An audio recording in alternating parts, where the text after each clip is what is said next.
Okay, thanks. Thank you all for coming. It's great to see you all here. I just wanted to start by just running through the process so everyone understands the comprehensiveness of the process that we've undertaken. 5 people were chosen to undertake the selection job for the new head coach of the All Blacks, and they were Kevin Mialami and myself, who are both on the board. John Tricker, who's a world-renowned high-performance expert. Dane Coles is very familiar with recent playing environments, and Steve Lancaster, the interim chief executive of New Zealand Rugby. We undertook a really comprehensive program. First was to visit the candidates in their own environment, and so two members of that 5-member panel travelled up to Japan and spent a full day with Dave in the evening and observing him in his environment and talking to a range of people around it. We did the usual psych test that's expected, and then we took references, and we took references from five referees, and they weren't necessarily the referees that were recommended by the coaches. We really wanted to understand, hear from people who had been coached by the candidates and also understood the environment that they created and the way they set teams up for and environments up for long-term success. And we dug pretty deep in all of that. And then finally, we had a 3 to 4 hour interview with candidates, and that was over the last couple of days. And at the end of that exhaustive process, there was a board meeting this morning of the New Zealand Rugby Board, and it was unanimous endorsement of Dave Rennie as the next head coach of the All Blacks, which we're absolutely delighted with. And before I finish, I just want to make a brief comment. Most people will be aware that Jamie Joseph was in the process and was indeed the other candidate right down to the wire. I talked to Jamie this morning and let him know that he was not going to be appointed as the head coach. He took that news very graciously and had very positive comments to say about Dave as a great appointment for us. He is an excellent coach and someone who's doing great work in New Zealand rugby, and we're looking forward to, we hope, having him in and around the New Zealand rugby environment at all sorts of levels for a long time to come. Wonderful man and a great coach. I do want to pay tribute to him. Those are my opening remarks, and I'll now turn over to Dave. Kia ora koutou. Actually, I'll just add to what David said there. Jake messaged me immediately after he found out this morning, which shows the class of the man, just congratulating me. And I was hoping his interview was yesterday morning. Mine was yesterday afternoon, so we could have a beer last night just to catch up. But so I really appreciate his message. I'm extremely proud and honoured, as I've mentioned this morning. I'm well aware of the expectations and responsibility of the role I'm going to be in, and but I'm really excited by it. I first told my family, I've got 3 sons, all based in Palmy, although one of them flew to Japan to see me on Sunday and I left Monday. And my wife's over in Japan as well, and so I did the old group chat and spoke to them all at the same time, so that was pretty special. There's a lot of work to be done. Obviously I'm based in Japan, but I've done this a lot of times before. I've signed contracts a long way out, and I know that we can maximise the next few months by getting people over to see me and me visiting here in bye-weeks and so on. So confident that we'll hit the ground running come July. Dave, you've coached all around New Zealand, you've coached internationally.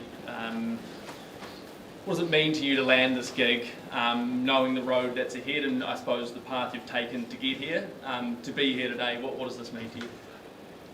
Yeah, it's pretty special. It's not an easy job to get a hold of. There's so many good coaches in New Zealand throughout time, and I ended up heading overseas to gain more experience, and I think that's been really good for me. And I guess timing's everything. I was planning to come home after 9 years being away, so I wanted to spend a little bit more time with kids and grandkids, and so to be based back in New Zealand's awesome. And I'm really thankful for the opportunity. How tricky is the balance going to be between your commitments up in Japan and obviously keeping an eye on Super Rugby and players down here and what's happening in the lead up to that first All Blacks test? Yeah, look, whether I was coming back for this role or not, I'd watch every game of Super Rugby. I watch a lot of stuff happening up in the UK. Obviously, we've got a competition that we play, and so I watch a fair bit of footy. So I'm not concerned around having an understanding of where players are at, but I watch it closely. We'll use a little bit of analysis as well, and I'll spend a bit of time down here in bye weeks. We'll get support staff and that up so we can get a lot of planning done around our game model, and then get a handful of things in place to hopefully influence. Players, by the time they come, they're ready to go. I guess one advantage is, players are going to have to earn the right to wear the jersey. I've sort of got no loyalties. I don't come from a team where I've had a lot of these guys previously, and I think that's really exciting. We'll select based on form. Dave, congratulations. Thank you. First of all, is this your dream job? Oh, absolutely. I think when you're a kid, you dream of being an All Black. You probably don't dream of being the All Black coach, but I wasn't good enough for that. So maybe the next best thing. But it's a real honour. I'm a proud Kiwi, and like I say, I've spent a fair bit of time away from here and wrapped to come home. When you left 9 or 10 years ago, did you think you'd ever be back in this position? I don't know. I probably hoped. It's hard to plan that sort of stuff, and one thing led to another. I ended up in Australia, which I absolutely loved. Got to work with a lot of great people there, and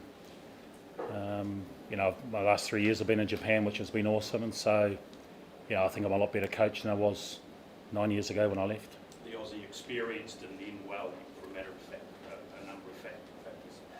What did the Australian experience? What does that mean to you? Look, I got no regrets. Like I said, I've got a lot of strong relationships there. I learnt a lot from coaching at that level, and it wasn't an ideal end, and I obviously didn't get the chance to go to a World Cup, but I felt more for probably about 13 or 14 players who would have gone to a World Cup with me who didn't get to go either, and I'm looking forward to the opportunity to go to one next year. How surprised were you by the thorough process to get this job, given New Zealand Rugby knows a lot about you and a lot about your coaching? I think it was essential. I was keen for them to come to Japan because I've been away for a long time, and I think it's a chance to come in and see your environment, warts and all. And my thinking would be that if this wasn't what they were looking for, then they'd obviously move on to someone else. So I thought that the process was excellent. We had 3.5 hours yesterday with a presentation and questions, and I planned to go out to dinner at 6 o'clock, and I didn't realise it was 5:30 when we got out of the meeting. So it was good. It was really thorough, but I thought the process has been excellent. You'll be bringing your own group of assistants in? Yeah, we'll work through that. I've got a strength of surrounding myself with quality people, and people who can make a difference, and so I'm keen to bring some people in. But it's when a head coach leaves, it affects a lot of people, and what I want to do is be able to sit down and talk to some of the affected people and then make some decisions over the next week or two. David, can you offer us some insights into exactly what set Dave apart and ultimately got him the job over Jamie? I don't really want to go into sort of scorecards with people, but and Dave's touched on it a bit already. His international experience, Tier 1 companies, coached in Europe, in Glasgow, coached Tier 1 international team in Australia, coached in Japan, coached Wellington, Manawatu, Chiefs in New Zealand. So a lot of experience, and very clear.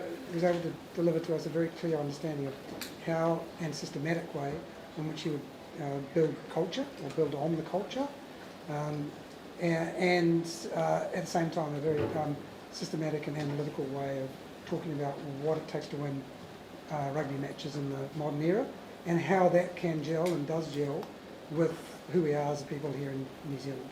Dave, how long have you wanted this job, and how ready are you for it?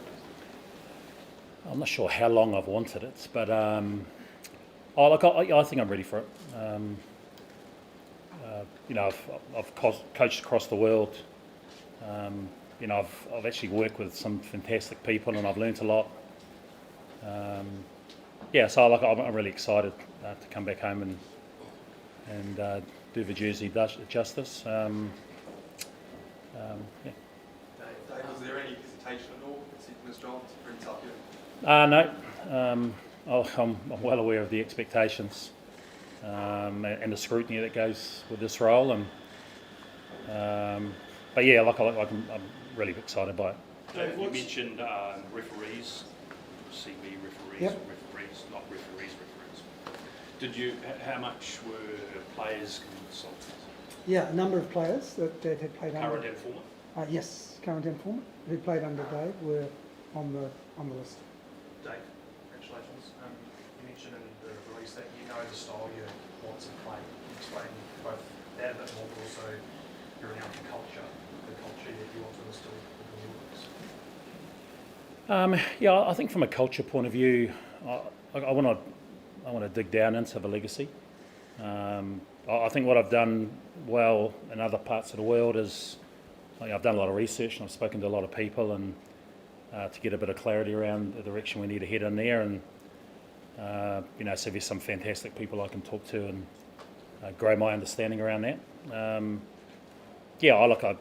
Like I said, I'm really clear on the type of game that we want to play, and the detail within that, the type of athlete we need, and how we're going to make shifts. Probably not going to go into massive detail around what that is, or all the changes we want to make, because I don't want to throw anyone in the previous regime under the bus. But I can assure you that I've watched a lot of footy already.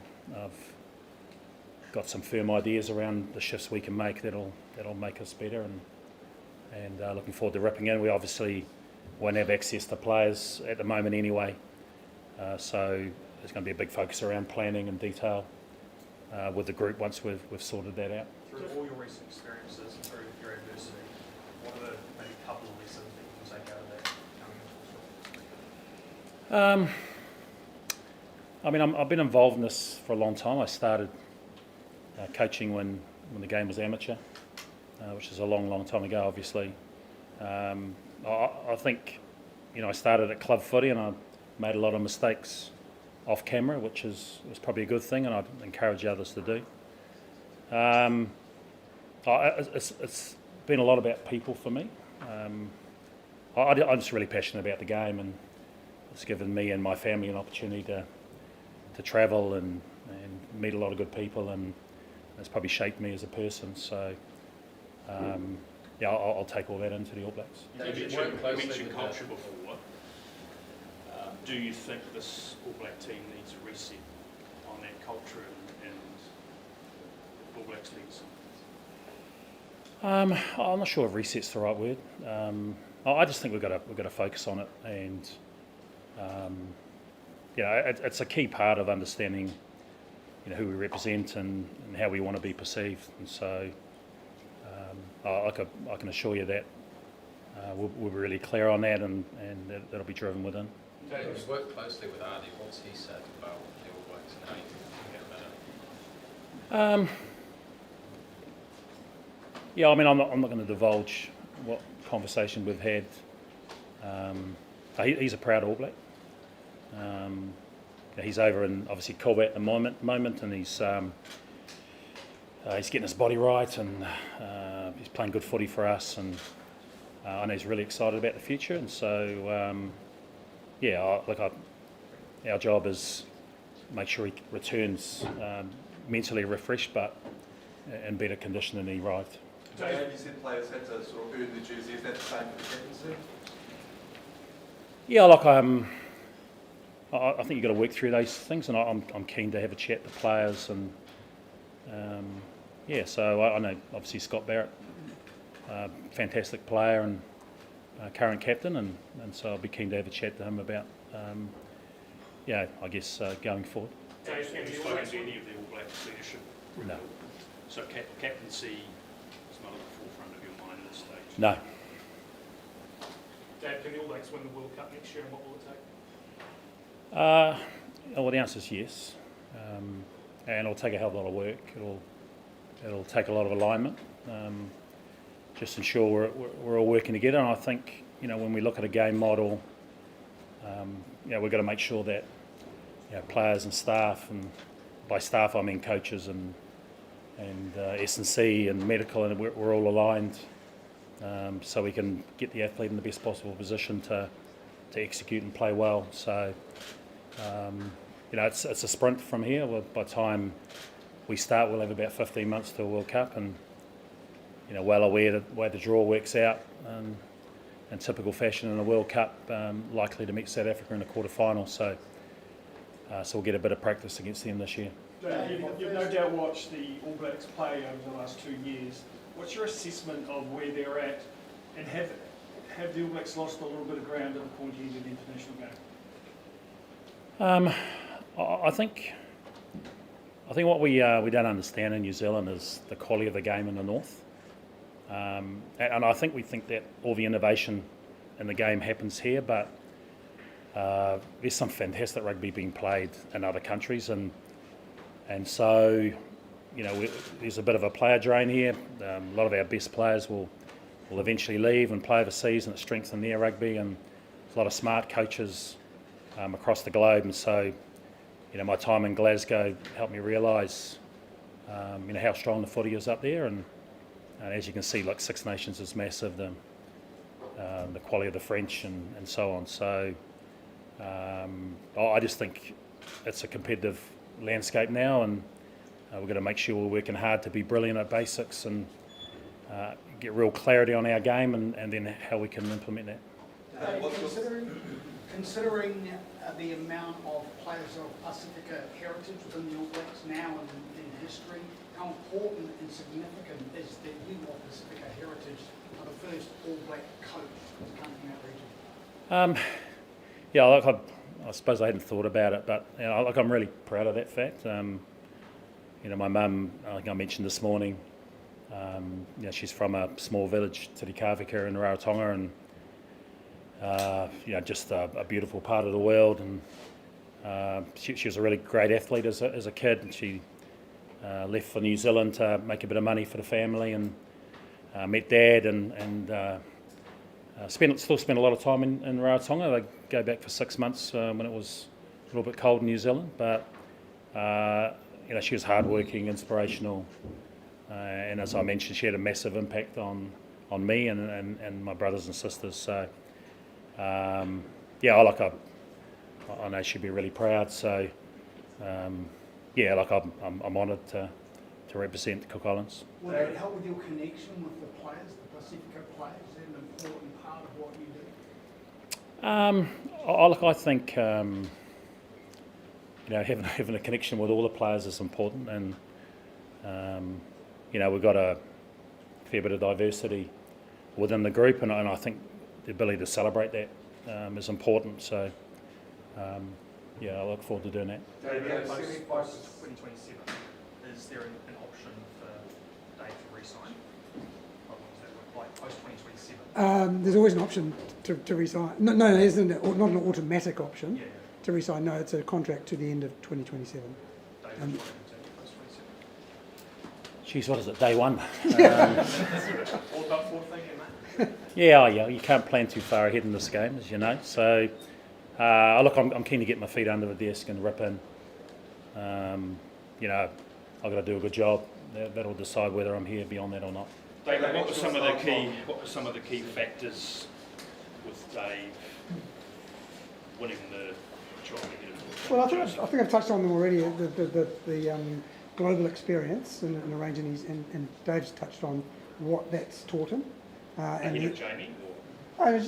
Generally speaking, I'm just really talking about the attributes that Dave's got that made it clear that he would be the best next head coach.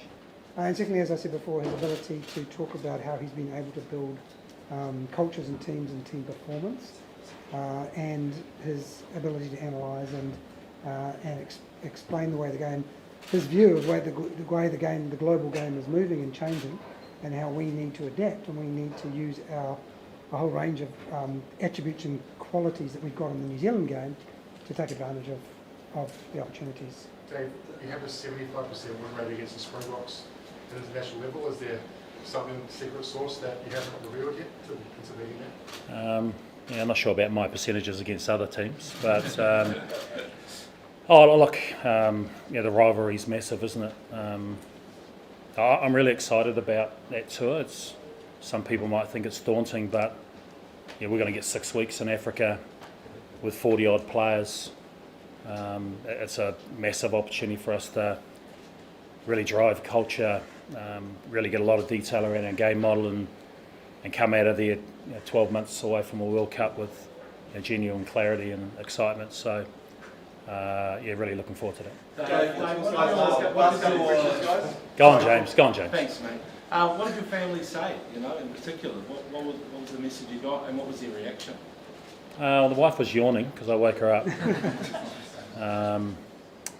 The boys are really proud. They knew I was coming home, and when we were talking about potentially applying, my plan was to go home, spend a bit of time in Palmy, cut a bit of firewood, and be unpaid assistant coach at Manawatu. And I'd get to spend a lot of time with the kids and grandkids and so on. But so they said, don't turn down an opportunity or to apply just for us, because you're going to be back in New Zealand anyway, so I'll see a lot more of them. So their support's been massive, and it was nice to share that with them first. Dave, what's your stance on overseas eligibility? Is that something you're pushing? I'll comment on Brody Ratau. I get to see him train and play every week. He's stronger than he's ever been. He's fitter than he's ever been. He's top try scorer in Japan at the moment with 11. Could you lure him back? I'm not sure if I'm allowed to yet, but there's no doubt. You want to win a World Cup, ideally you've got your best players available, and obviously Richie's coming back, which would be good. He's been in great form in Japan, and certainly you have someone like a Brody Ratau coming into the environment. I reckon it'll really grow the whole group. He's done a phenomenal job around leadership at Kobe, and I'm not sure how much of you guys watch of that competition, but it's gone through the roof. There's a lot of experienced coaches up there. There's some of the best players in the world playing there, and the quality is really strong. So, his sides up there that'll beat Super Rugby teams in this competition. So, so he's been phenomenal, and if I had the chance to get him back, I'd certainly jump at it. Dave, you mentioned that you pride yourself on surrounding yourself with good people. Given it's a short window, will you be looking at good, familiar people as well as you have worked with them in the past? I think that connection's important. You've got to have people you trust and people you know who can do the job. And in the end, I'm accountable for whether we succeed or not. And so, like I say, I've got a history of surrounding myself with quality people who can make a difference, and so I'm keen to do that. Cool. Thanks, guys. Appreciate it. Thank you. Thanks, guys.